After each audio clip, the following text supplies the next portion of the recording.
Oh my God, I didn't have nothing prepared. First of all, I'd like to thank all the other nominees that were so deserving of this award tonight. I would like to thank both my parents. Wait a minute, it's the wrong speech.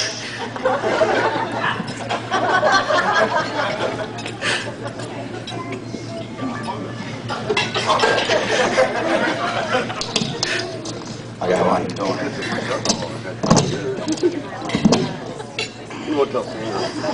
Hello all, my name is Josh Miller and I'm the best man. Hold for applause.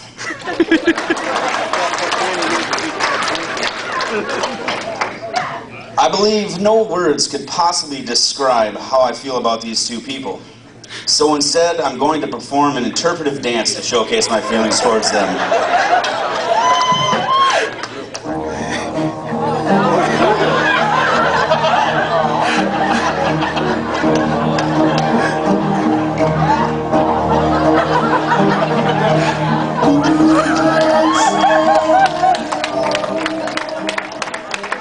Alright, that's enough. I can't in good conscience let this go on because if it gets too sexy, it's going to ruin everything.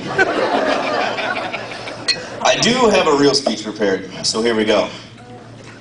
Fornication.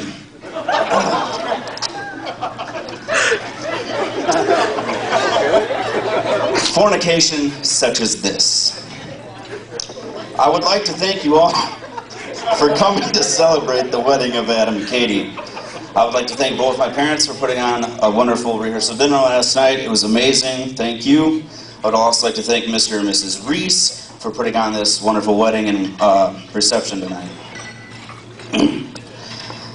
You know, a wise man once told me that the best man's speech should last for about as long as the groom makes love. Thank you. Good night.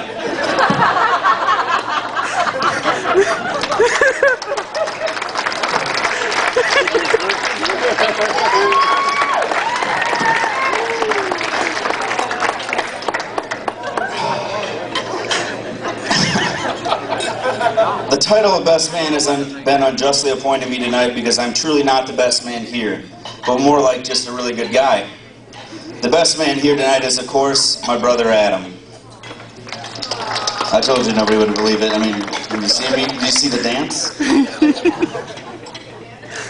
It was Shakespeare that wrote Love is Blind. And after seeing Adam, we know this to be true. And in fact, Katie may be the blindest person alive. Hi, Katie. You see me okay?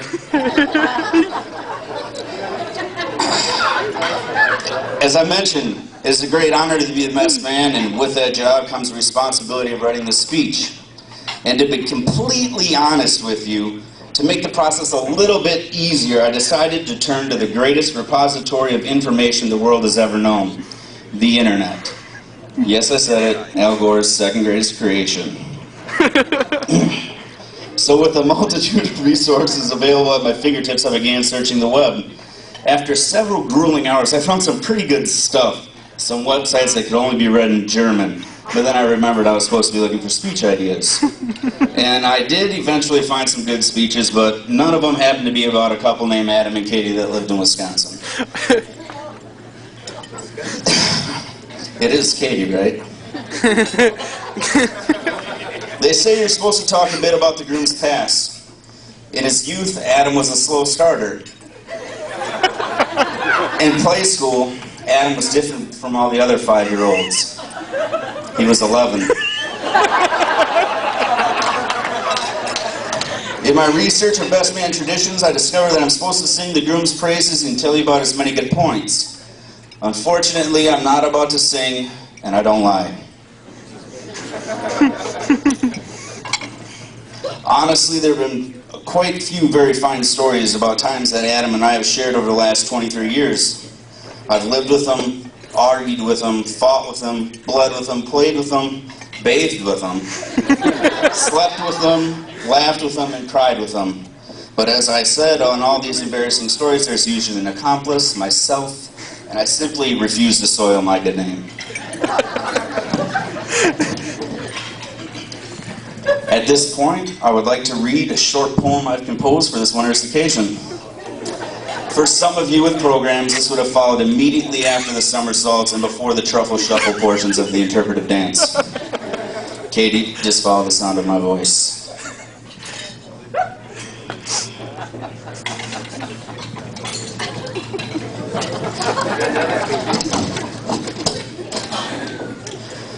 Apply ointment to infected area.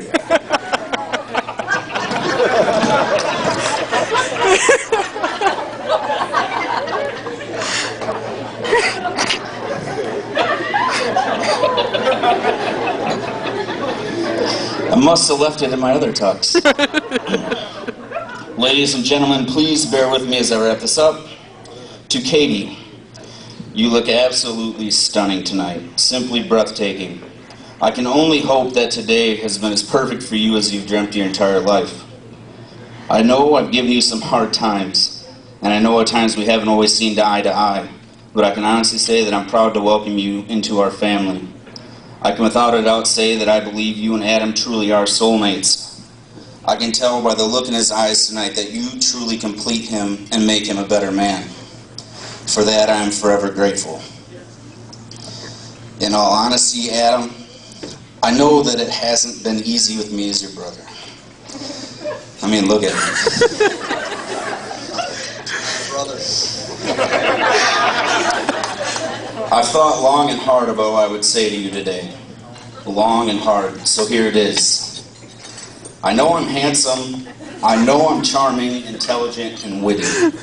But as I sat down and made a list of all the attributes I felt that would make someone a good man, a good husband, I realized that none of those made my list. Instead, I found attributes like compassionate, courageous, kind, loyal, dignified, humble, and willing to sacrifice. It wasn't until then that I realized that all these attributes defined you as a person. I know that every person here, our friends and our family, are proud of you. I know that Mom, Dad, and Grandma Miller are proud of you. I know that Grandma and Grandpa Cabral and Grandpa Miller are proud of the man that you've become. But tonight, I wanted to tell you in the simplest words that I can put it. I am so incredibly proud of you. So if everybody would please raise their glasses and toast with me to Adam and Katie. We are so incredibly proud of you. And let's hope that their first child be a masculine child.